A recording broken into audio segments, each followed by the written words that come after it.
Start recording here. Alright, and we are back. Welcome to Digital Detox. I go by the name of Matt the Violinist. AJ's not here, so today we have... Turntable T, Terry Anderson in the building. She talking to that mic, sir. Yes, sir. And then we got... DJ Scoop, the party lifesaver. Facts, legend in the building, man. Legend in the building, man. For those of y'all that don't know, my fault, I'm eating right now too, my fault. For those who don't know, before I really started getting into the DJ scene, Scoop was the one that was DJing all my middle school and high school events. All of them. Oh, I know. All of them, like... I remember that era. Bro. How long have you been in the DJ game?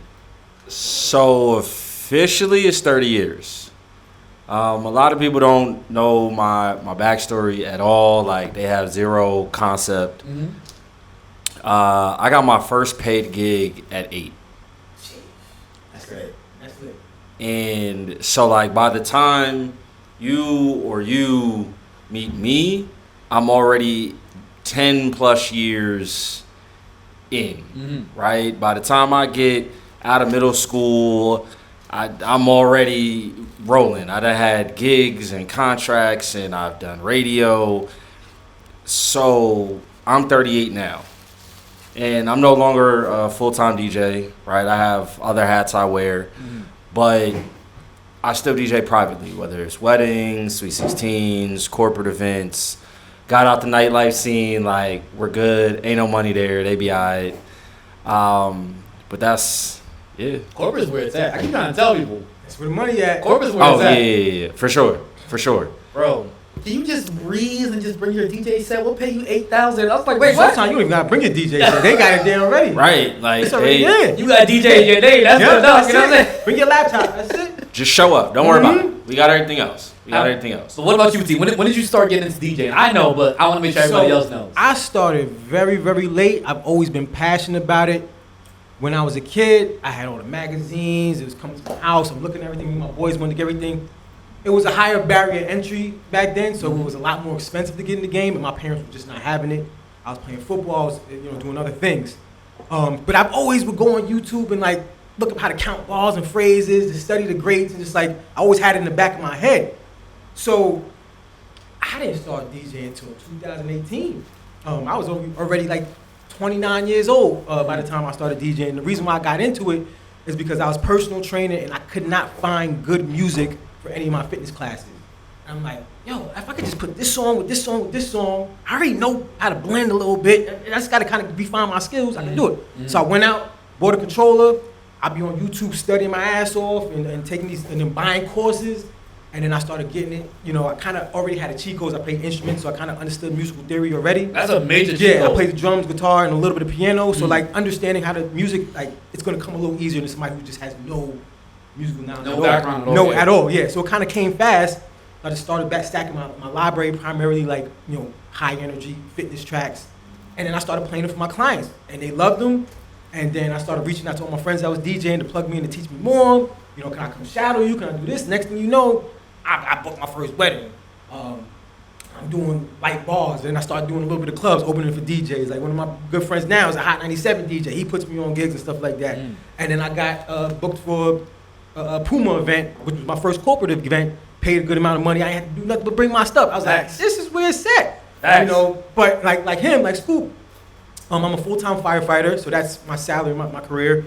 Pays very well, good benefits. So just like him, the nightlife thing, I'm old. I'm grown. We ain't gonna be up to 4 o'clock in the morning when I got a kid at home and a wife at home in the house. Like, it's for $300. Like my wife looked at me like, you got paid $250 for that? You came home at 3 in the morning. Yeah, get your ass out of there. So that's where I'm at, trying to get corporate gigs, weddings. I give them. I don't really care for them, but I get them, and a lot of private events. So that's where I'm at with it right now too. That's fire. Guys, your question? Yes, sir. Why don't you get wedding events as a DJ? You personally? It's not really fun for me, and I don't enjoy it as much as some of the party events. There's a lot of formalities to it, but it's probably one of the higher paying things that you can do as a DJ. So you're into it less for the money. You want to genuinely have a good time. Yeah, I'm in it for a good time. I don't DJ for the money. Listen. At this stage in the game, if I don't like it, I ain't doing it.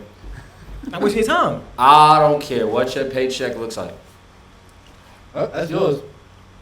Thank you, sir. You gotta be passionate about it, right? You gotta be fulfilling for you at this point. Yeah, like, so I've been DJing so long that the passion for it will always be there, right? I still have my technique set up in the crib.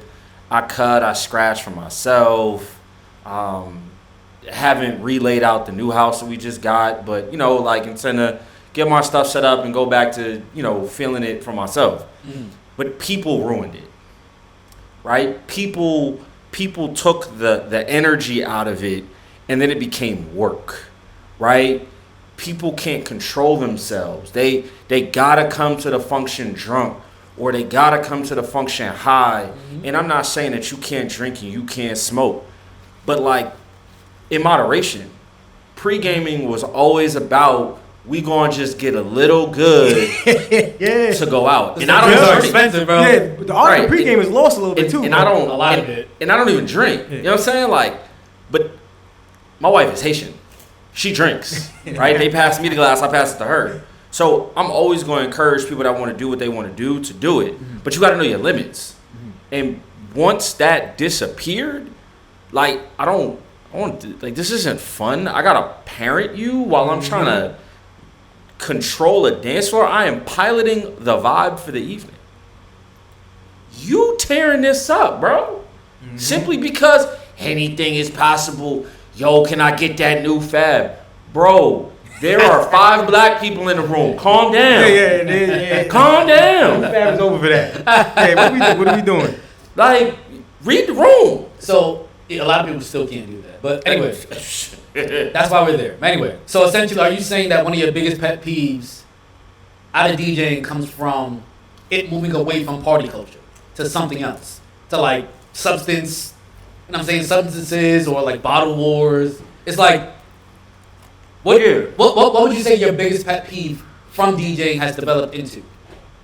From the 30 years of you DJing, I'm gonna come to you next. Events are no longer about partying. People no longer dance, right? They're not coming there because they want to have this out-of-body experience, because they want to listen to the music and let the music take them over. There's no more rhythm of the night, if you will, right? I don't know. Pardon the pun, right?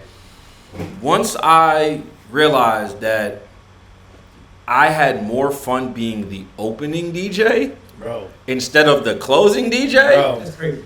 I said it's time for me to go the other direction, right? Because as the opener, I could go on my bag. We could go play Trina, we could go play Luda. I could go do a whole hour of R&B and have people losing their voice, and then unplug it and be like, here's the radio, don't worry about it, I'm out. And people are like, whoa, what? How we go from singing to now we pulling out drugs in the club, like we ready to fight. I'm like, hey, listen, that's your problem now. It ain't my problem, right? People are no longer on a dance floor.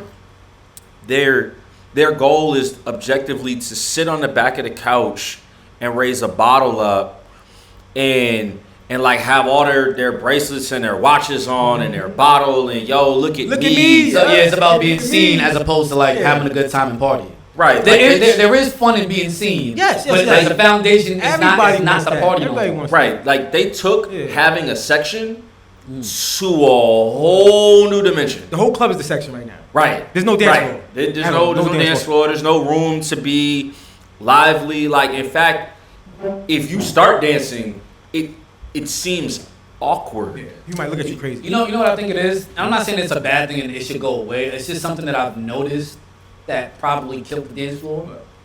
Cell phones.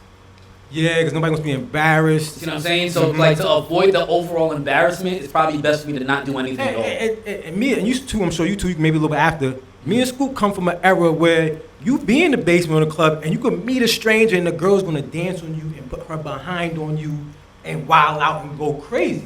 Listen. And it was fine. It was no issue with that. Like, when the cell phones came out, I'm sure when the white wall turned blue by the end of the night, you knew it was a good time. Yeah, and the music selection back then, you can have a lot of variety, and have fun, and everybody was into it. Now people only want to hear certain songs, new songs, TikTok songs. It's just like they're not open minded to. And I wouldn't necessarily say it's the cell phone that killed the party. It's lack of accountability that killed the party. Right? So people used to go out and do things that probably shouldn't do ever. Like we talking pasa, we talking basement parties, we talking bashments, we talking all kinds of things, right? Bashments is where Matt Violinist was born. I ain't gonna hold you. Hey, listen. The reason that I was so popular in our area was because I was legitimately at one point the only DJ that played Caribbean music. Like, and I'm talking before it was cool to be Jamaican and Trini, before it was cool to be Nigerian and Kenyan. Like, nobody. Bro, yeah, you was beating that. Especially in Jersey, it wasn't like that. Yeah, right. Yeah, Jersey wasn't like that. Maybe in Brooklyn it was, but over here it wasn't like that. Yeah, we didn't like Eastern Parkway didn't make sense to New Jersey people, but then you had the pockets of us Caribbeans who was like, yo, listen, like, I'm trying to hear my Barris, my Sanchez. I'm trying to hear some Tony Matterhorn. I'm trying to hear, Sean Paul. Matterhorn again. My fault. Yeah, you good. So like for me, that was comfortable. But I was playing it in a time where like people didn't want to publicly recognize it. I ain't care. My family from Martinique. People like, oh, well, you from the Caribbean. Y'all eat goats. So? Yeah. And it tastes good. What you want me to say? Goat is delicious, bro. You know what I'm saying? Like, we goat, lamb, whatever. Like, so you said accountability. Who's accountable for the killing of the party? people. Can I also add People one thing stop being accountable for having their own fun. They turn to everyone else to set the vibe of fun. Mm-hmm. And it's no longer my job to make sure that I have a good time. So if everyone else is saying that they're not having a good time, then we're just not gonna have a good time. So I'll say, corny. I just want to offer like a counter to like your argument. I'm not saying that people aren't accountable for like their own personal good time, but I do think every few years, like just as I started like DJing and just watching the audiences change, it's just like every few years it's the new era of party folk. That's true too. You see what I'm saying? So it's just like, to a degree, I'm not saying that they're completely absolved of accountability, but it's just like they weren't raised like us. They were born and raised in the digital era. They don't know the partying that we do. You see what I'm saying? So if you come into a party, you've never experienced the bashments, you've never experienced like none of these kind of parties. How can I expect you to give me that same result? So you just said so the new era is just corny, is what you're saying. But we're assuming that they didn't grow up in bashments. Bro, because they have Soca is commercial now. That still don't Bro, mean I can't turn a corner and not hear Marshall, Patrice Roberts, Especially your peer. Nessa Preppy, right? Like I can't go anywhere and not hear it now, right? People were literally just booking me off the simple fact that I was the only person that they could go to who had this anywhere in a library. Like nobody had this, but now you can have it. Like we don't have to do it. People like Oso City are traveling the world with no cords attached to anything and just standing in front of the camera and bopping are thriving. They are flourishing, They're right? killing it right now too. That was not a reality even 10 years ago. You know what I'm saying? But I mean, I do understand your point on this is like it's people's fault for killing the party. I get all of that. I get it. I just think that to a degree, like let's say if you're between the age of like 18 and 22, like there's a lot of things like if you just wasn't exposed to it, and on top of that the world has changed because of social media and everything. That's not really your fault. You're just now the byproduct of things changing. So it's just like they would ultimately have to see that like okay, being seen, the bottles and everything is cool, but if the party to them is not fun, then it's up to them to eventually change it. So what are your thoughts on just even the state of music in general? I feel like there's just no hits are not coming out the way they used to come. Like people aren't sitting with music and making good party songs. A lot of it, especially more so hip hop. Yeah, they don't have to because they're more focused on being a superstar on Instagram and social media and looking cool as opposed to putting their heart and soul into the music. People aren't making party songs like that. I'm talking specifically hip hop and R&B. Soca people they gonna ain't never gonna not have no that's hits. gonna be that's his whole animal is on his own. They lit over there. But there was a point in time where hip hop, R&B, it was party song. It's just not there no more. We had the whole twerk era pre-COVID where the ladies were shining and they were doing their thing and that was dope. Silhouette challenge. Yeah, you know, all that good stuff, Megan Thee Stallion, the Cardi B's and the, you know, City Girls and all that. But where we at now? Like what are we doing now? I'm only speaking because I love hip hop and it's kind of disheartening to see where hip hop is right now. It doesn't really work for me and I'm just disinterested right now. You know? I mean, hip hop doesn't exist anymore, right? Like, and I'll say that with context. Hip hop started as a way to differentiate yourself in a time of like funk, right?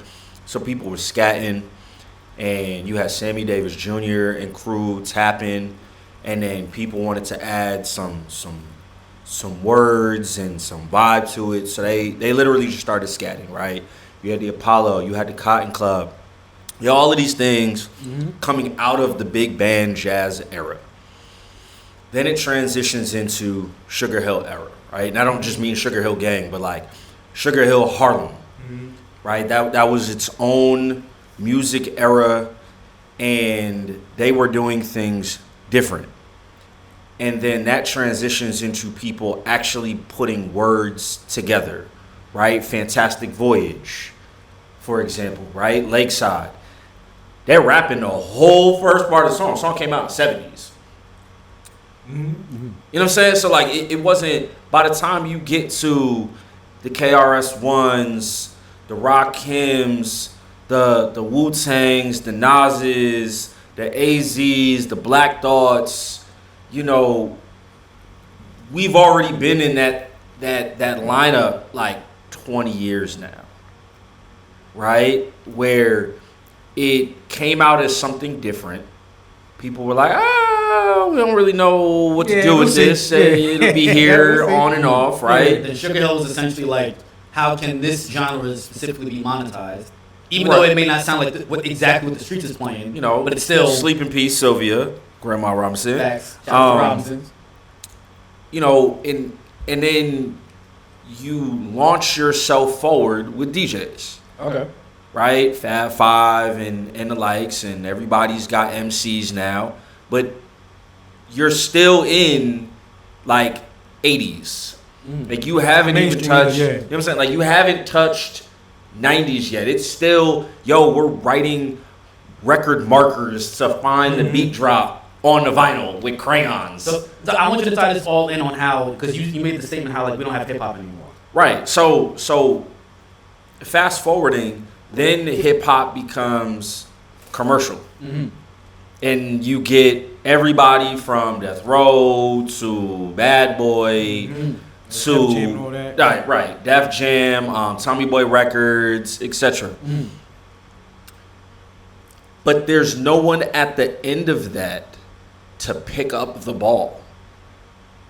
Like, they literally built an industry and had no blueprint for it. No one ever came out and was like, let's make a hip hop union. Let's do hip hop families. Let's come together. Let's yada yada. Like, it just never happened, right? There's no Cadillac Records for hip hop. There's no Motown for hip hop. Why do you think ultimately that is? From your perspective, why do you think there was never a forming of a? Because hip hop was made out of struggle, right? So necessity is the mother of all invention. They had to do something to get noticed, to then get paid. But while you're doing that in survival mode, you're not necessarily flourishing. Yeah, you might be moving forward, but you're still moving forward and pulling the rope. Right. The rope isn't motorized. You got to fight for every pull. And because of that, a lot of people just lost the vision along the way, right? They got their money and was like, all right, you know what? I'm good. I don't want my kids to be poor. So now that I got my bread, I'm out of here. And people leave places like the Polo Grounds, Cabrini Green in Chicago, the jungle for some of the folks out in LA, right? You got Watts. All of these different places are like, okay, listen, I got my money, I'm getting out of here and I ain't coming back. And so now it leaves a void because everybody that's still there is still fighting for something. So now they have to change this into what makes them visible, what makes them money, what helps their survival, right? But nobody else is reaching back. So it just became like a mono-focused kind of industry. Yeah. It's for you. It's not for everybody else. If you learn a thing or two, great. But, you know, I'm not here to essentially create a new infrastructure for you. Right. Look at drill music coming out of Chicago. Everybody swore up and down that gangs ran through Chicago. But they're not gangs. They're like groups of friends from like one block that just came together and they made up a name and they were like, yo, we're gang. Mm-hmm. But for the past 12 to 15 years, people have been swearing, yo, gangs are running rampant. Bro, it's like 50 kids. Mm-hmm. Like, if that's our definition of a gang, then technically, yes, they are a gang, right? But it's not Bloods, Crips, Vice Lords, Essays. It's not MS-13 level gang, right? It's just people who are literally like, yo, listen, we got to come together and we got to do something to survive this. But because of that, there's nobody to guide them. They stuck. So here's the thing. Like, you're saying that essentially hip-hop died due to the fact that there was no black hip-hop union, essentially. Which ties into your problem. You know what I'm saying? Like, you're saying that there's no hits, there's no, like, party feel. I just don't get a feeling from any of the new songs that come out. Maybe because I'm older now, but I feel like even 2 years ago, 3 years ago, there was still some kind of songs I'm like, oh, I like this. Like what? Because I know your vibe. I know your vibe. Well, my vibe used to be like I like the early trap stuff and I like the early twerk stuff because I would play that and I would see people having a good time. I like the things that when I see people feel good and they're smiling and they're dancing, those are the type of songs that I want to play. I don't want to play songs where they're focusing on drinking some kind of lean and promethazine and shooting somebody. Like, I didn't grow up like that. I'm not a hoodlum, a gangster. I want to see people have a good time. That's it. So I want that to reflect in the music as well. We from Bergen County. Yeah.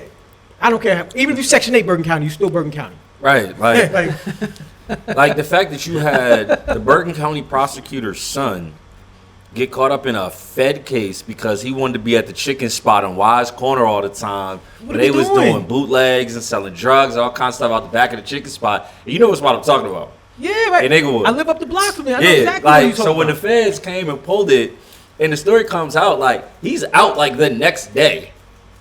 And I'm like, how the hell did you survive a Fed raid in 24 hours? When the feds jump in there? Yeah, it's quiet. Once the feds get involved, it's quiet, right? And then, like, I realized who his mother was. And I said, fam, like, to myself, I'm just like, bro, your mother is the prosecutor. Yeah, what are you doing here? What are you doing? Like, there's no reason for you to be out here. This is all ego-driven simply because you're like, yo, I got to prove myself. That's a whole other problem in the black community. Yeah, that's a whole different problem that we could go on for days about. A lot of two-parent household kids that went to college coming home and doing dumb stuff. So hold on. Yeah. I want to piggyback off something. Yeah. So you're saying that essentially there haven't been any, like, recent party vibes. Yeah. I've seen this on like Instagram and Twitter and everything. What do you think is the best BPM party range between this BPM and what BPM? I find, like, you know, that 100 BPM range is a nice pocket where everybody, the energy is just there. It's just fun. Even like if you take it back a few years ago, like you got the Motto, Drake the Motto. That was a good vibe. It's not like a party song, but it's a good energy. Yeah, song. it's a good energy. Feel good. That's like Tap In, like Tap, almost the same song. Tap In by Sweetie. Same song around 100 BPM. A lot of the reggae songs. 100 BPM. Yeah, all old school reggae songs is pretty much 90 to 100. You can speed it up a little bit. And, so you get to cranium, then it goes down to like 80. And I'm like, bro, can we get some? Yeah. Nah, the 80 like speed dancehall, that's the slow wine segment. It's like 80 to like 95. You need that. That's good too. Yeah, it's critical. But every hip hop song right now seems to be 60 BPM. Even the Gunners, you know, Lil Babies, you know, Double Time. You know, that's where we're at right now in most of hip hop. Like you gotta find these 100 BPM hip hop songs. They're hard to find, and they seem not too well. But that's kind of my point, that in order for hip hop to survive, it had to evolve. But because of its evolution, hip hop stopped and rap at some point started. Right? So hip hop was culture and vibe and feeling and messaging and things. And then as we get to the end of the Diplomat era, right, it goes from right. That was a great era. But even within that, right, like Diplomats, Purple City Bird Gang, it was a lifestyle. It was a culture. People would just flock into it, even if you weren't from Harlem. You wasn't from Uptown, the Bronx, Harlem, whatever. Like That people seeped would over here flock big into time, it, yeah. right? Because it was a lifestyle. But once lifestyle left hip hop, then in my opinion, it becomes rap.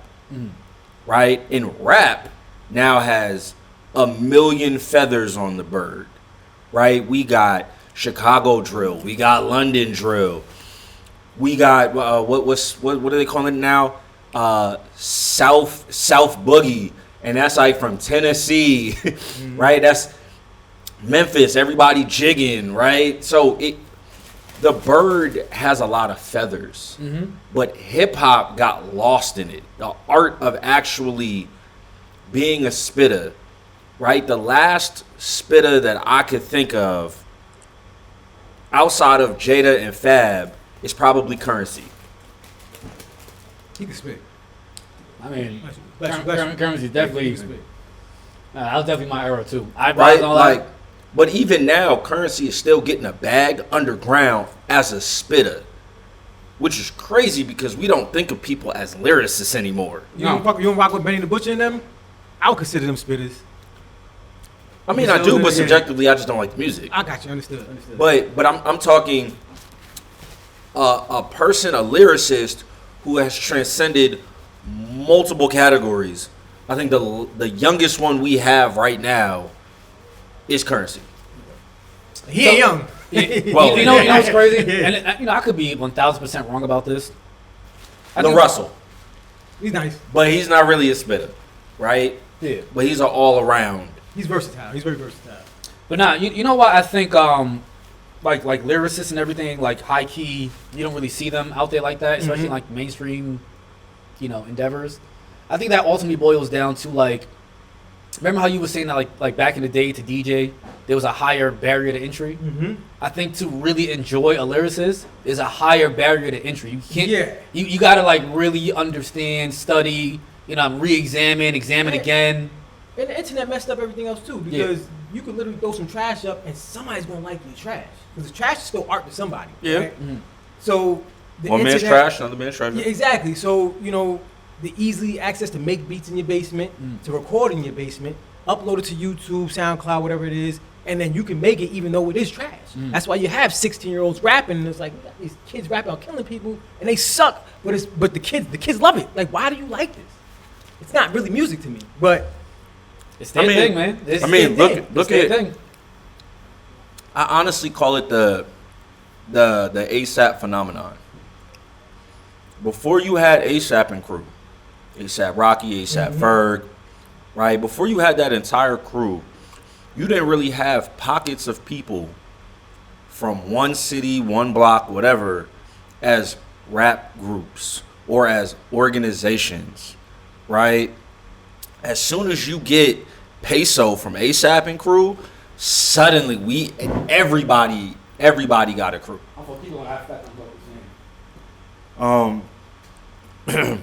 Who we get after that? We got Chief Keef. You know what I'm saying? Like that sort of era explodes after that. And there are probably people before ASAP that they did took it it, to a different level, but yeah. like Peso and ASAP crew expanded the horizon. Like, and everybody was, you know what? We can do that too. Yo, we gonna make a name, we gonna abbreviate the name, and then we gonna be a group. And each one of us gonna have something different. You gonna be the producer, you gonna be to this, I'm gonna be to that, and whoever pops first, right? Almost like Saint Lunatics, is who's just gonna be out front, and then the rest of us just gonna fill in how we ride feel the it. wave. I'm not mad at that. Like the way that I look at the evolution of just like the music industry and everything, I don't think that change is a bad thing, because if change was a bad thing, then hip hop all around would be looked at as a bad thing overall. At one point, it was the new thing, and then it evolved into something else. So I try my best to like remove my emotion out of it, even though I do have my own personal stance on it. Yeah, it's just like I enjoyed this game because it eventually evolved. Now I'm at a different point of the game, and I see something that I may not like the product too much, but understand why it evolves and how it evolves. And to me, that's how I always stay in the industry, some way, somehow. Some way, somehow. Because if you don't evolve with it, you will get left behind. Yeah. Whether you like it or not. Yeah. And then you have to come to the decision whether you want to deal with it or not. And that's your decision. And you know what's crazy too? Like, I think that's part of the reason why a lot of older DJs, why they don't like the me's of the world. And I'm not just saying me personally. Mm-hmm. It's just like, we was talking about it upstairs, like how certain DJs may play the music too fast. And I'm you know, I have my own stance on it, how like it's a stylistic thing. Yeah. You know, especially like, you know, I do like a lot of opening sessions. Like, I'm a really, really good opener. I'm fantastic when it comes to like being like the opening DJ and everything. So my thing is just keep hitting them, keep hitting them, keep hitting them. But do you feel like that's the right place for an opening DJ to keep hitting them like that? I don't think or let it breathe as an opener. The reason Let why those different perspectives. the reason why I say that like DJs of like our age group and our experience and everything, why that's the perfect place for us to be, is only because we have the experience to understand what parties may need to get up to the next level. Gotcha. You see what I'm saying? So this is how I think about it. If this is where the party starts, I just have to take it up to like 20% and just find a way to maintain. Right? Once the DJ after me gets on, and once he pressed that first button, he has to take it like out of there. But my job is to just get them like socially like like socially oiled up. That's it. So sometimes what I've noticed from my experience and everything, it's just like the vibe can drag if you let the songs play out, especially during the opening. You know, everybody's like, you know, showing up. They didn't have their first drink yet. Their friend's not there. You know what I'm saying? So I'm just trying to keep their attention as long as I can. And that's just rinse, wash, repeat. Verse, hook, next song. Are you playing the newer hits, or you playing mostly, you taking it back? Like, how far are you taking it back? And that's always the question amongst DJs. So can you play the new shit? Yeah. I mean, so my job as the opener is not to play anything new. I agree. It's not to play not one thing new. So Rennie saw me, Scoop, excuse me, sir. Scoop saw me. That's the main thing. I mean, technically, my name is Renoir, but I they call me Rennie for short. It is what it is. You know what I'm saying? But yeah, no, I mean, so at the Reggae Soca Brunch, you've been there and saw me open up that entire party. Mm-hmm. So my vibe is that 90s dancehall vibe. I can stay in that pocket for like hours. So it's just like, my mindset is this, it's just like, is the music fun? Is it recognizable? And how long can you stay in that pocket for before it gets stale? You know, so this is how I'm thinking about it. I'm 32, right? They're not kids, but it's like these people that are inside this party, more than likely 32 is probably the higher end. You see what I'm saying? Mm-hmm. So these kids might be like 22, 23. So some of the stuff that I grew up on, they didn't grow up on it. They might recognize it. Yeah, but they're not on it like. You see what I'm saying? So once I started to acknowledge that, I'm just like, okay, just keep sticking and moving. And that has been the formula, because like, again, it brings them into a vibe that's lively, it's fun, and I'm not playing anything new. So like the DJ that they actually signed up to hear, not to say that they don't want to hear me, but you know, it's not my event. The DJ that they came on to hear, now they're ready to go the moment he plays his first song. He doesn't have to clean up after my mess. And it goes without saying that the attention span of that age group is a lot lower. So they want to hear new stuff. But yeah, I think the attention span of a party, generally speaking, is low. Yeah. And I would say older people too, their attention span is starting to get lower and lower as well. So it's not just the young people. Yeah. Well, you know, it's across the board. I mean, I'll push back here, right? I think the job of the opening DJ is to start the car and pressurize the engine. I don't think that has any limit on what needs to be played. And anyone that has ever tried to argue me down, the DJs, that opening DJs shouldn't play new music and hits and whatever, my simple question to them is, then be a better DJ. Because there are how many millions of songs that exist? If me playing 20 songs ruins your set, then you just suck. No, that's not true. That's dead not true. Because it's just like, you got to remember, like, when you go to any party at any given time, there's a small pocket of the new songs that, you know, people are like essentially lined up to hear. Mm-hmm. They want to hear your interpretation of that. So I don't think it means that you suck as a DJ if somebody is playing the new stuff. I think what it ultimately kind of shows to me, it's like to me, if I play new stuff before like the main DJ gets there, and I know that he's trying to play those songs, it's like a line of respect to me. I don't need to know what he's trying to play. No, I know. I know what he's gonna play. Like, this ain't basketball. It ain't. You know what I'm saying? Like, I could throw you the alley oop and end a whole set on Meg Thee Stallion, and you could catch the ball and throw chopper style on. It like there's no definition to what the vibe is. You just gotta have a better catalog, my boy. Like, you telling me, yo, this song came out in March of this year, it's still too new, you can't play it. Bro, then get a better catalog.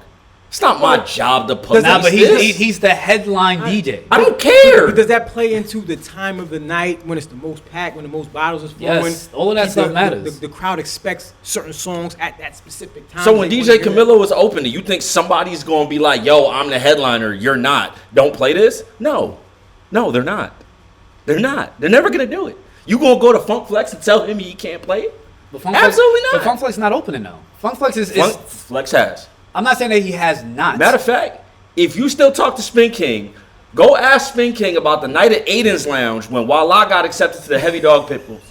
I gotta hear this. I gotta hear that. Not the Big Dog Pitbulls. And Mr. C comes and he's like, "Oh, we got one." He was like, "Oh, welcome to the crew," and proceeds to absolutely demolish whatever the hell is about to happen. Mm-hmm. And it's up to Walla at that very moment to decide, am I going to let him give me my welcome to the NBA game, or am I going to sit here and just take this ass whooping? It's up to the next DJ to decide.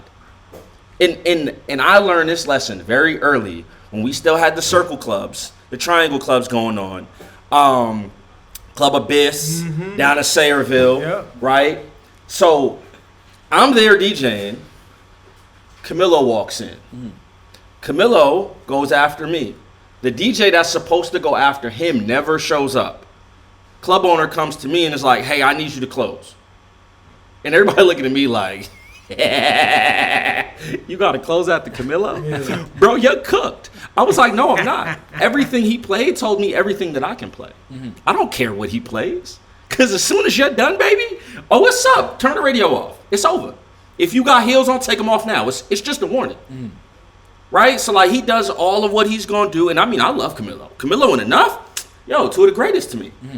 He finishes his set, and his man's is sitting there looking at me like, yeah, boy, he ain't leaving. They wait for the show. They want to see you crash out. He just looking at me like, yeah, he ain't leaving nothing on that bone for you, baby. And I was like, oh, he left more than you think.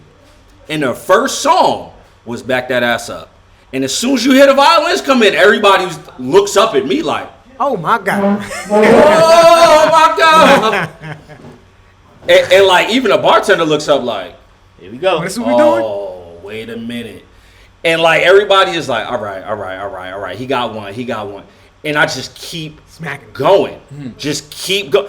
And at this point, we're not even fully in Serato, right? Like, we still pulling records or cassettes or CDs out, you know what I'm saying? Like, but it is my job as the next DJ in the lineup to either enhance or maintain the vibe. It doesn't matter what the song list is. It don't matter. I could have taken that moment to crash out and be like, damn, he played everything. There's nothing left. Bro, there's over 1 million songs on my hard drive. So I'll say this. I think you do need, as a DJ, you need the audible skills to do something different. If somebody does play into your set, I think that is in fact the mark of really, really good DJs. I can have 50 songs lined up that I'm going to play in this particular order. Somebody play 25 of them. Do you know how to like now call it audible? I do also think that in today's party scene, that the big records of today are traditionally saved for the headline DJ. So to your point of to enhance or to maintain, for me, as far as maintaining goes, one of my rules that I make sure that I implement is that the new stuff I don't got to touch. Because I have 4 hours of this 90s dance hall vibe that I can hold all night if I needed to. You see what I'm saying? But if somebody I'm not disagreeing with that point. Yeah. I'm just saying that who made the rule that the opening DJ can't play nothing new? I do not care. If I'm the guy after you, I don't even care. Bro, I probably tuned out half your set. I'm be honest with you. I don't know what you got going on. All I know is that I'm probably in the corner tapping my table so I can figure out your last BPM, so I know exactly where I'm going. And I probably already figured out, okay, if he goes here, I'm going to go here. If he goes there, I'm going to go there. If she goes up there, I'm going to go down here. Right? As soon as that thing gets unplugged, you're out of here. You're not in. We're done. We're done here. We're done here. Give me the microphone. Give me the microphone. Sir, you can't talk at this club. Give me the microphone. Give me the damn mic. Right? Ladies, I need you to big up yourselves, right? You look real good right now. Make some noise for yourselves. And then, boom, you hit them with a Keisha Cole. And then they start singing and they forget, oh, yeah, we was just listening to trap music. Yeah, I don't care what we was just listening to. It's quiet. Set the room. It's my room now. It's my room now. I'm not locked in here with y'all. Y'all locked in here with me. So let me ask you a question. Do you think that there are any spoken or unspoken DJ rules? There's plenty of them. Like give me one in your brain. I mean, you just have one. That's probably the main one. That's the biggest one. Yo, if you the opener, you can't play new music because we gotta save the new music for the guy that's going. You mean the radio guy whose set we've heard like 30 times this week alone at the same time every single night? It don't matter, but I think some of the best DJs are born out of that like small metric of what you can't do. You know what I'm saying? So if you want to be like the opener DJ that everybody loves and knows, like what can you really do when you can't touch nothing new? And normally if you're in like the club scene, you know exactly what that music is. You know exactly what those top 10, 15 songs are. It's like, all right, cool. So I should be able to like, so you mean to tell me I just can't play nothing new? That doesn't mean that you can't be entertaining. That's fair. So what you gonna do? That's fair. Look. And it ties back into what you was talking about. It don't matter. Now it don't matter. Right. Like I still remember when, this is like one of the funniest joints. So you remember the year Cameron was at Homecoming for Spellman, Morehouse, Clark? What year was and they tried to steal his Lambo. I remember, and he got that shot. story. Yep. Okay, he was talking about that story. So I'm actually one of the DJs at Homecoming while all of this is happening. And we get there in a year previous, we had shut everything down. I'm talking Copeland. Well, Copeland's doesn't exist anymore, but Copeland's was packed. It was a restaurant in Atlanta. And I mean, you walked in and it looked like a Red Lobster, right? Now imagine that flipped upside down. So the following year, all of this is happening. We get in there. They hand me like a printed packet of all the songs that I cannot play. I remember you told me about this. Yeah. Wow. And the lady that gives it to me, like she has it on her clipboard. And like you know how you gotta squeeze the clipboard to get something? Like she and hands it to me. And she got this smug look on her face like, yeah, he's done. Figure it out. He's done. They're cooked. And there's two other DJs. I think DJ Ace Fly, who was from Georgia or Buckhead, and then there was somebody else that we were all just kind of there. And I get the list. I start flipping through it. I'm like, okay, cool. And then I pass the list around, and everybody starts to freak out. And they're like, why are you so calm? I'm like, bro, because they just told me everything I could play. They're like, but that's the list that tells us everything we can't play. I was like, I know. Read between the lines. Sometimes it's really that simple. Like they literally just gave us a 300 song playlist of what we can play. Like I don't even have to work for this right now. What were some of the songs you couldn't play? Do you remember off top? Like why you couldn't play them? So yeah. Okay. You couldn't play. Like that was out. They didn't want because of the whole. Remember you had to stomp. Yeah. Right. You know what I'm saying? Like they was like, hey. Okay. Damn, you can't not play that. You know what I'm saying? Young Bloods and all that. Yeah. Nuck If You Buck. Percy Miller Gang. Oh, wow. So if we don't, you know what I'm saying? Like, so they right. So they had somebody listen to music because a lot of the songs on there you wouldn't have known unless you was tapped in, right? But they were like, yo, you can't play none of this. So I immediately was like, okay, cool. And all I did was just I took like a napkin, I think it was, and I wrote down the regions around me. So it was Atlanta, it was DC, it was, I think I had Baltimore, Jersey, I think I went to Florida, so Papa Duck was popular at the time. I went to, I think I wrote down Houston, and then I had on my left coast. And I just wrote down names and just like stuck the list up and just was like, yo, we in here tonight. I know everybody's in here is repping a school. So Morehouse, where you at? We go through the lineup. I'm like, okay, now we in Atlanta. Most people ain't from Atlanta. So when I shout your city out, I need you to get crazy. New York, of course. Easy mark, right? I played Jay-Z public service announcement. Mm-hmm. I know the whole room exploded after that. You know what I'm saying? Like, you don't have to think about it, right? LA, I play Too Short, Blow Your Whistle, right? People, okay, we're on this. I get to Florida, I think I played, it's either Pretty Ricky or Take It to the House. Trick Daddy. Like Trick Daddy, Trina and all them, yep. Trina, Slip and Slide Records. But it's all stuff that's in between the lines. Take it to the Right, like literally, I was just like, yo, what are all the B and C level records that aren't on this list? And then I just work my way back, right? By the time I get to DC, everybody's already like, yo, man's is wilding right now. What is happening? I think I played CCB's Classy Girl, and then I played Fatty. So, like, everybody is now like, okay, we done went around a domestic tour, and then I just start going in. We couldn't play Killer Cam, so I think I played, it was Champions with Cam on it. Like, like I was doing backflips on this line the whole time. And everybody else is sort of looking at me, and they're like, okay, we see what he's doing. And like now everybody in the room is talking. Like all the DJs are like in each other's ear. People talking to me, okay, all right, so I'm gonna throw this in there. Can you just not do this? Okay, great, cool. Just let's start writing them down. And we just came together and we're just like, cool, okay. And like later in the night, you know, we see Clipboard Lady again, and she's just like, Clipboard Lady? and she's just looking at us like, she was better off not giving you the list. and like, you know, she looking at somebody else, and he looking at her like, whatever. Like, we tried. And by the time we get to the end of the night, it literally just came down to the fact that one of us was able to pivot, and everyone else was like, okay, it's not scary anymore. But that's the energy that I always find to be helpful. Rather than get into these like ego battles with DJs and booths, it's just like, yo, listen, it ain't about me. It's about however this night about to go down. So if your set is more based on Afro beats, dancehall, soca, compa, shout out to my Asians, then stay there. Like, I will absolutely throw whatever pass off the glass that you need me to throw. I can go around that. That's, you know what I'm saying? Like, but that doesn't need to have a limit.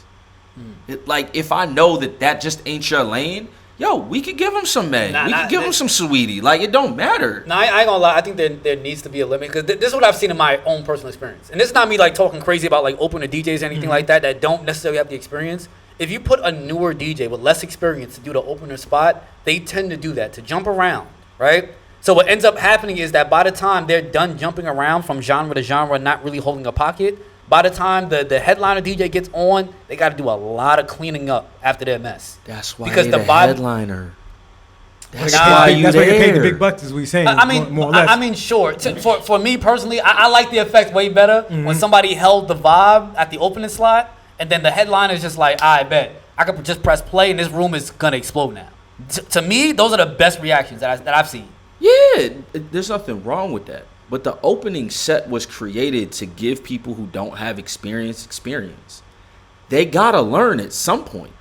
It's not for me to dictate or to force somebody to do something a particular way. Like, I used to teach. So the best teacher is the moment. This is your moment. Do with this what you feel like you need to do. And if it doesn't work, now you've learned something. Because losing teaches. Winning, not necessarily. Like, you can learn in winning, right? But like, losing is the best teacher. There are so many failures that I've had that taught me, that made those other opportunities easier. Right? Like, it goes hand in hand. So yeah, we could say that there's limits, but if the opening DJ is a newbie and doesn't know anything, I need you to figure this out. Like, my favorite question to my child is, and what are you going to do about that? Because she has to be self-efficient. I'm not going to be here forever. I love that. I love that. I'm not gonna be here forever. That's good. Like, what do you intend to do? Like, if your foot is stuck, what are you gonna do? So I'm not saying that newbies don't have to learn. I just don't think newbies belong on every kind of party. Like if it's a grand scale event, you know what I'm saying? I need everybody to be on their A game. Respectfully, I think for me personally, if it's up to me, I'm like, this is not the newbie slot. If it's like a weekly that I'm doing all the time and there's an open slot, That's newbie, go ahead. Go ahead. So when does the newbie graduate into that more profound? For me personally, when they can hold their slot, they can hold their role at the newbie spot and not, cross those invisible lines again. You see what I'm saying? And be able to call the audibles. So it's just like maybe you start off with like R&B and then it's like it works week 1, but week 2 that don't work. So now what are you going to do? Did you figure out how to like pivot and call those audibles yet? And it's like, for me, if I'm going to graduate a DJ, I got to see you be able to, like, as I call it, you got to work through the suck. Pause. Pause.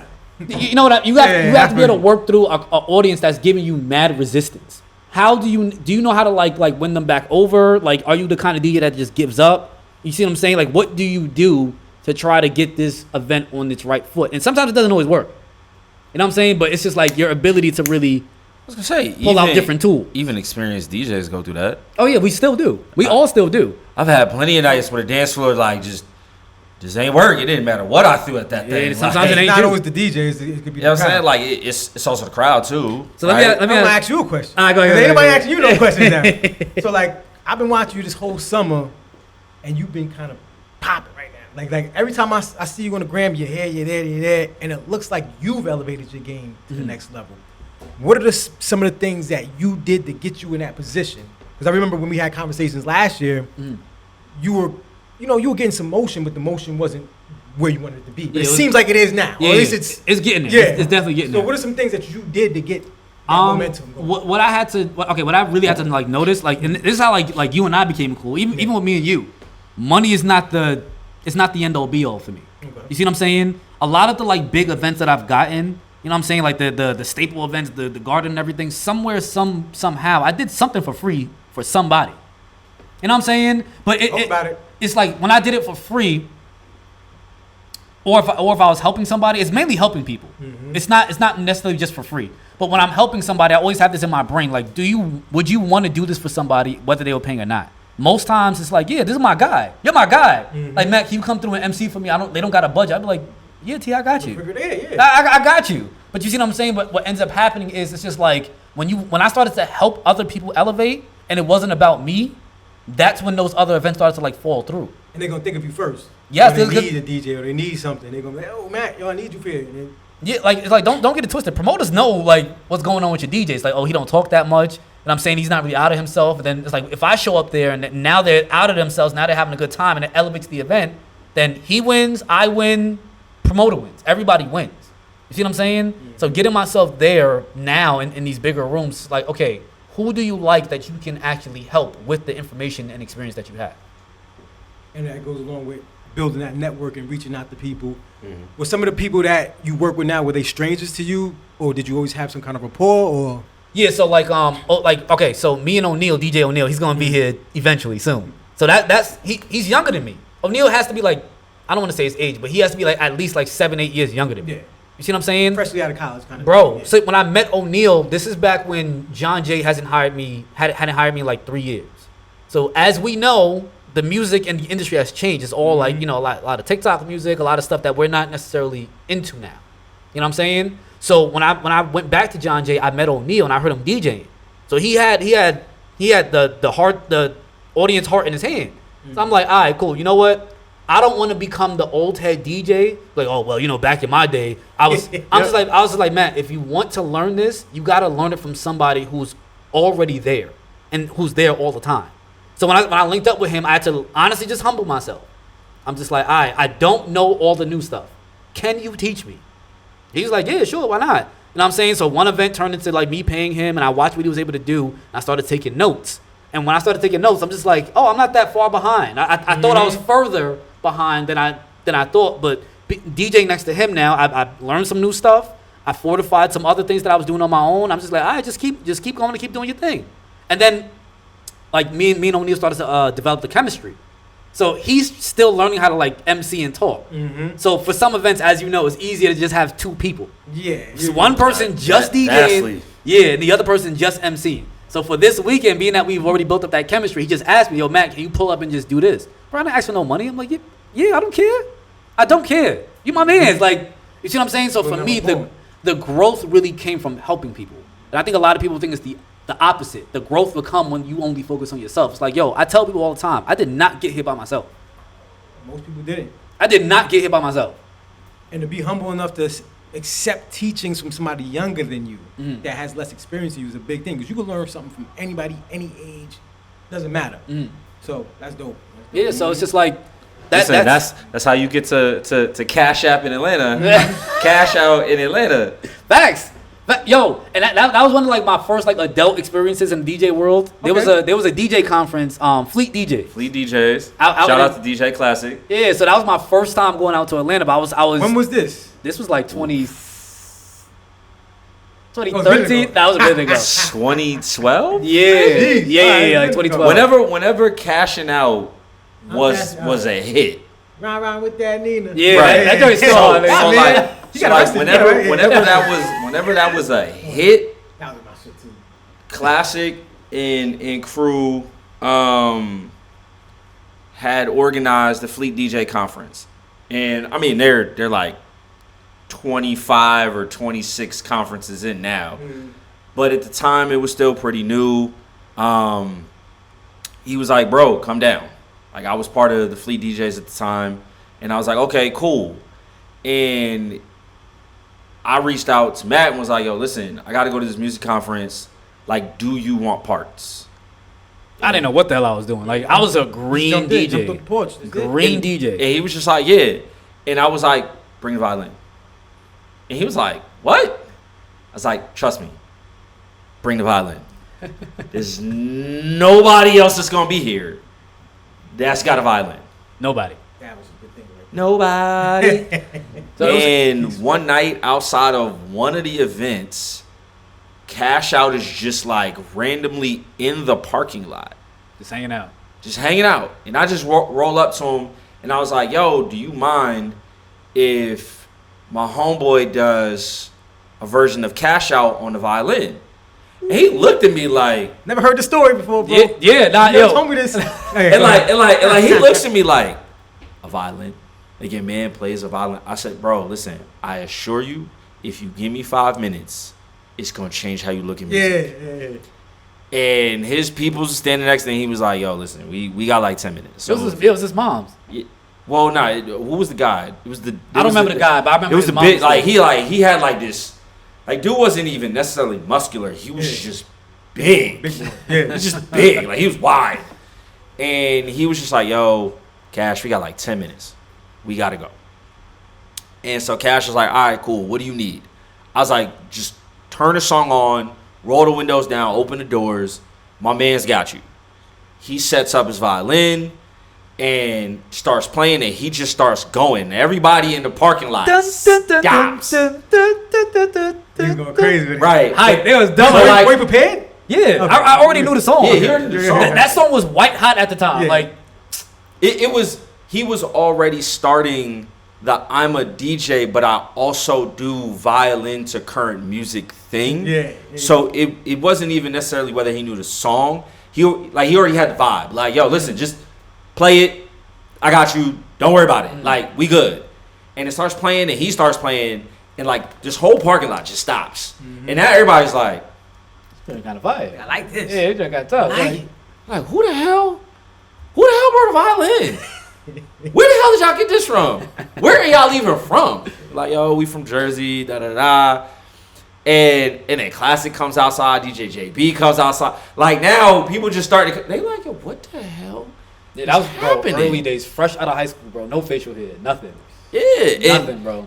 And like, by the time we get back home, some of my friends are like, so you just like booked this and just paid for things and just offered. I was like, why not?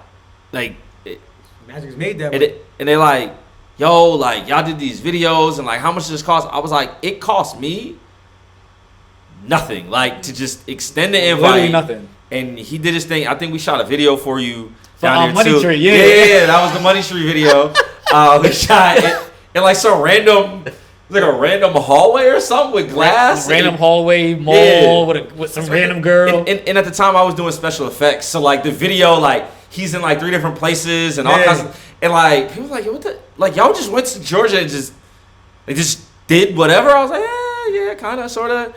And But you know what's crazy though? Like from doing that kind of stuff and just getting it done without really no roadmap. That's how this stuff was born. You have to do that. Yeah, literally. You know what I'm saying? Even like you and I, like a lot of people don't know. I don't know if you care about me talking about this or not. But essentially, like I figured out also like to grow in this business, you gotta figure out how to leverage what you got. So when you were still learning how to like DJ and everything, bro, that's when I first got into the gym. And I people don't know gym memberships are expensive, bro. They ain't cheap, man. No. They're not cheap. You can find a $15 one, but you get what you pay for. Yeah. So just build the gym in your backyard and move on. Hey, yeah. So I mean, if you don't Probably want better that way. if you don't want to talk about this, it's fine, whatever. But I remember I offered you. I was like, yo, would you mind if we exchange? I'll give you DJ lessons, and then and you just train We me, did a little barter. Bro. I remember that day like it was yesterday. bro. And it's just like yo, look how far we came from that day, bro. Like, Yep. bro, I keep on trying to tell people, bro. If you really want to grow, man, you got to think outside the box, bro. People need help and they want people to help them. You know what I'm saying? It was never no like oh T, I'm better than you, and you got to. I said T, take the information, you do what you want with it. I wanted to help. I was thirsty for some guidance, so I was willing to do whatever. Listen, we can name quite a few DJs around Bergen County or Jersey in general that stuff like that benefited, right? We don't need to say their names, but that was my whole stance. Even after I met you, it was just like, if I can give the knowledge away, why not? People were like, yo, you got to charge for it. Now we got YouTube and like you go do it for free. But at the time, it's just like I don't feel like dealing with the headache that comes with money. I just rather help someone out. Not fact. That was our relationship. Yes. Like I'm already doing this and getting paid in one form or fashion. Yeah. If I could go give the information to somebody else and they could go make their money, There you go. then we good. There we go. Right? So like y'all did the same thing and y'all spread knowledge and it just flows better, right? It's kind of like when people merge on a highway and it's supposed to be a zipper merge, right? So every other car goes. It moves fluidly. It's nice and smooth. But it's that one person who wants to like be in and like then they cause everybody to hit their brakes and Messing up react everything, man. and like you're messing up the Jamming it flow up. simply because you want the dollar. I don't know where all of that money would have went. I don't know that anybody could have afforded it. Like Scratch Academy was taking off at the time. That was bread. Facts. That was like $300 a month or something. Now it's like 3,000. Yeah, it's crazy. It's I ain't to open up my school. But Shit. speaking of that, providing information, right? What are your thoughts on gatekeeping? Because in the DJ culture and community, you got some people that are more than willing to help you out. You got other guys like, nah, I ain't giving you that. I ain't teaching you that. I ain't doing none of that. Like, is there a middle ground? Should you just give it all away for free, or is it like? I think you're just gonna season one here. I think it's at the behest of the DJ, right? So currently, I have like 7 job titles.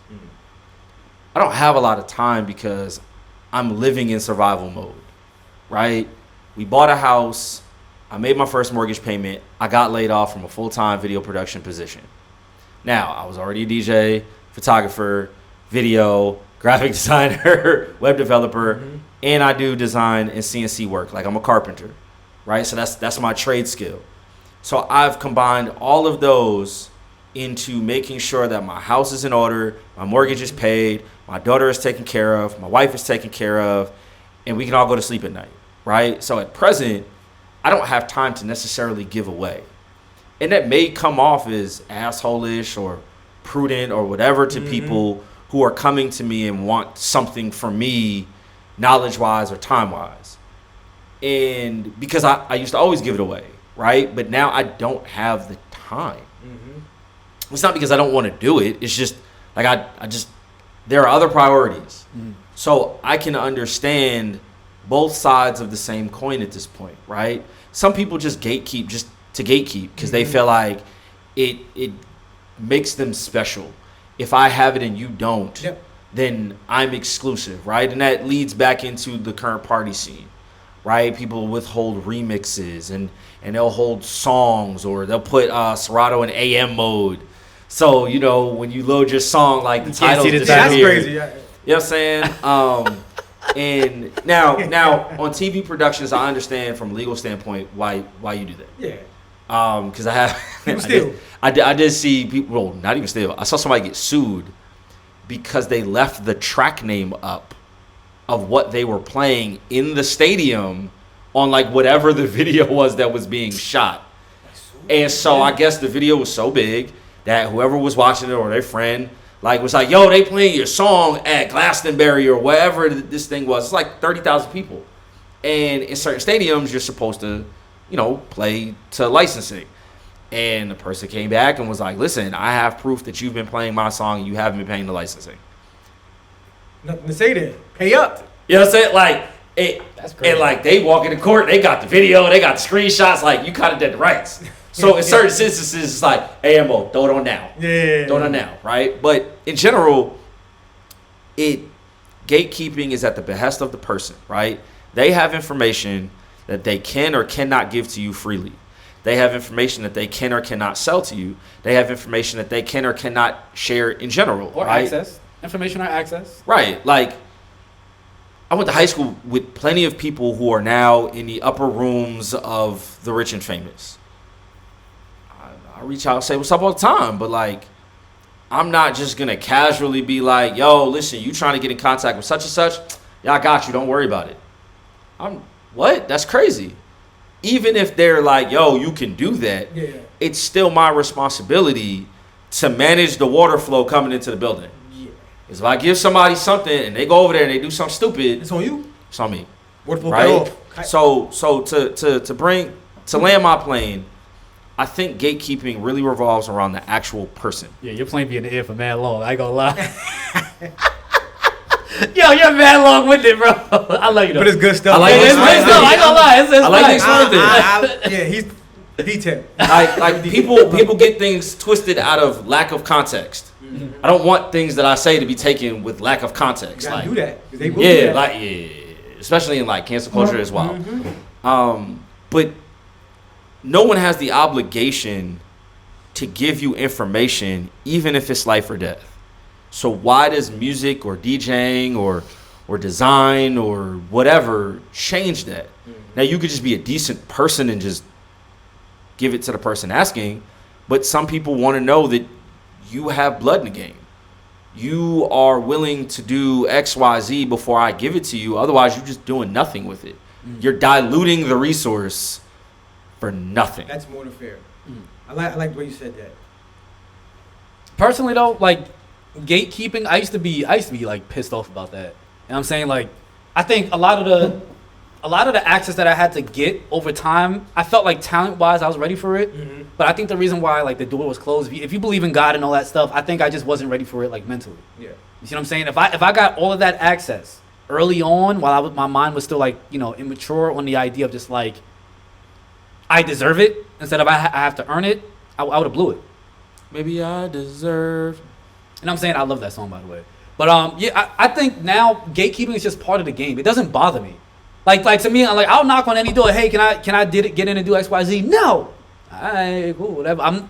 You know me. I'm not gonna make a big deal over it. It's just like they either don't see the value or they don't understand, or maybe they do see the value and they just don't care. They don't want to give it to you. Yeah, it's not for me to figure out. It's really not. It's just for me to like knock on the doors and see if I can get in or not. You either want to help me or you don't. Like I'm not gonna beg you. And I think the gatekeeper is not more so on the like giving away songs and music or the name of this song. It's more so access to certain venues and getting in clicks and things like that. Probably more so. The music's easily accessible now.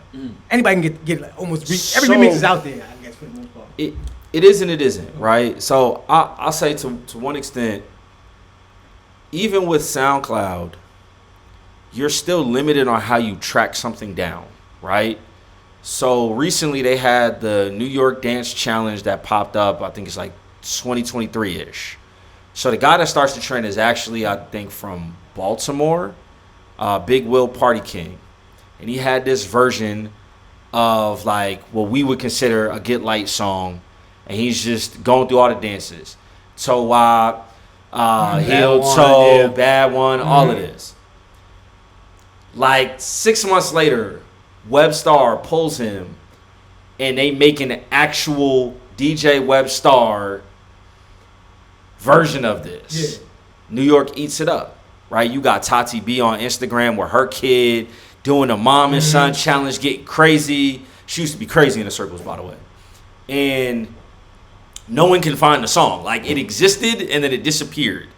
So I go to the DJ group I'm in, and I'm like, yo, anybody actually still have this? And everybody's like, ooh. They like, yo, I know the name of the song, but good luck finding it. And everybody's like trying to figure this out. They trying to text their mans and this, that, and third. And I wound up finding a Facebook promo video and then 2 other like YouTube short videos that all had the 3 different parts of the song. And I put it back together and I dropped it in the chat. And my man's was like, oh, so we lit. We lit. And everybody was like, wait, but why you share it? I was like, why not? Yeah, why not? I was like, people used to call me the dancing DJ. When I'm not DJing, I want to dance. Yeah. It serves me better if you have the song. Play that.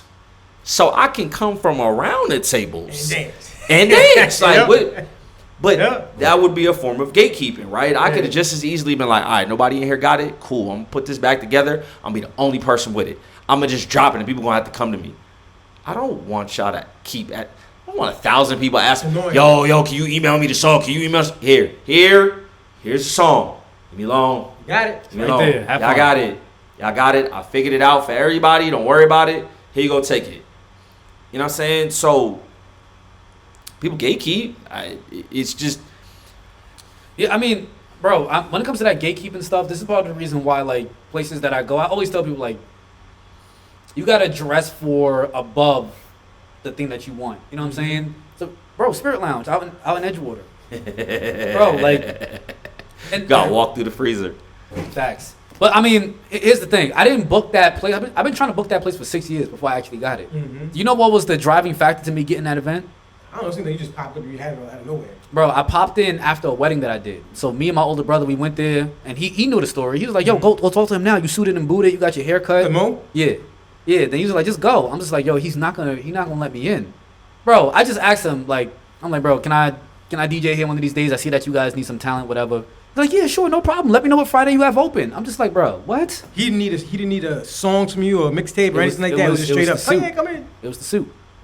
Some people can't. Just to impress. Yes, I mean, and it's like, you know, I don't dress bad. No, you dress very well. You know what I'm saying? It's like, but it's just like certain people just can't see you if you don't have on the proper attire. And sometimes that can be the reason. That can be the reason why somebody decides to gatekeep. Mm-hmm. It's still their place of business. You're the most talented guy in the world. If you look like a bum, a lot of people won't even look at you. Hey, listen, and I love that. Because if you don't accept me on my Air Maxes, I ain't coming anyway. Don't even worry about it. They're like, yo, you not going to put on the hot pepper? Nope. The lemon peppers is retired, baby. If it ain't comfort, I don't want it. Like, we went to Don Coquille recently, and there's nothing that tells you publicly that they have a dress code. Like, so until you get there, you're just like, yo, I'm just going to a place. I'm going to go get some food. I'm going to sit outside. I'm going to eat.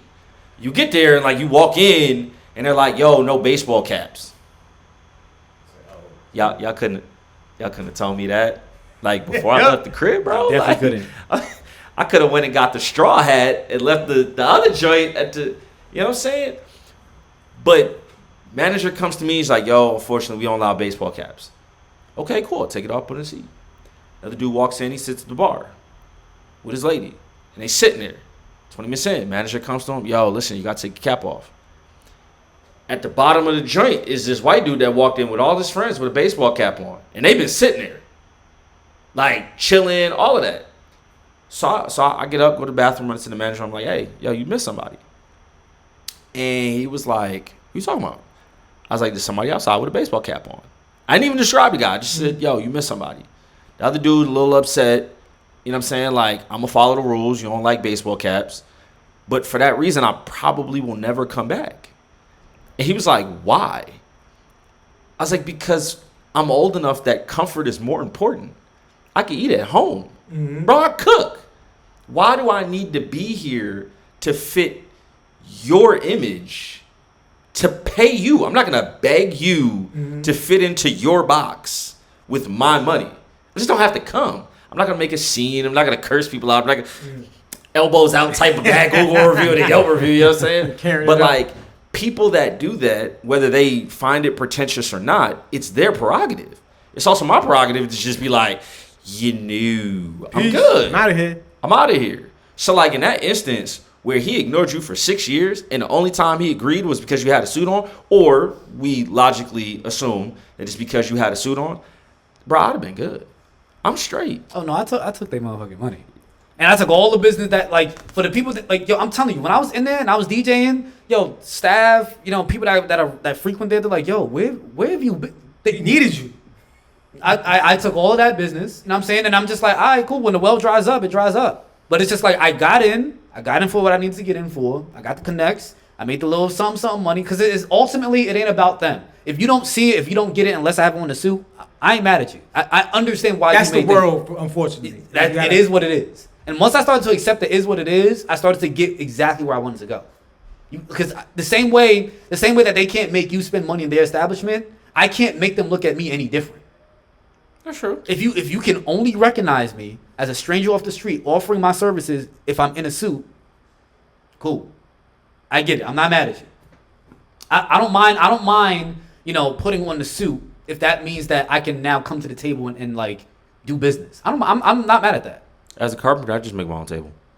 Yeah, well, They be like, you have that. Well, you luxury. can't make your own suit out of wood now. Like, you know what I'm saying? Yeah. Remember wood trousers? Like, right? but at my table, you good. Walking like no a matter man. what. Like, yeah, you can't sit at this table. Don't worry. I made 8 more out back.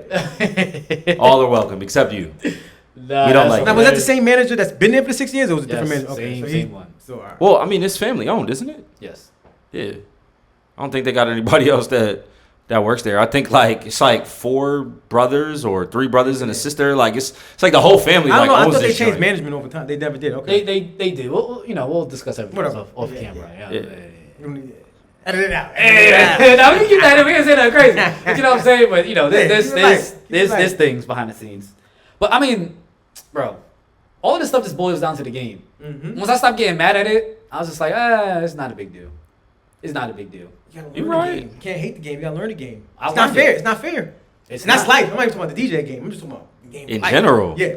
Look, you were at a place recently that I had a conversation with. And it was funny because I got invited to a birthday party at a spot in Edgewater. Mm-hmm. And somehow in the conversation of the night, the father found out that I work with wood. And I was like, Pause. bro, I'm too old. I don't even process stuff like It's that. okay. You know what I'm saying? Like, we're adults. And he was like, yo, I had a dude making tabletops. Mm-hmm. Like, we really need new tabletops. I was like, okay, show me what table you want to make. And he shows me the table. I'm like, I can make that. Like, it's not that difficult. And he was like, wait, for real? I was like, yeah. He gives me his number. His daughter is the man. It's like, the whole family owns it. And the mom and the dad own it. The daughter and the sons like work. Daughter's a manager. I think the 2 sons are like busboys or waiters.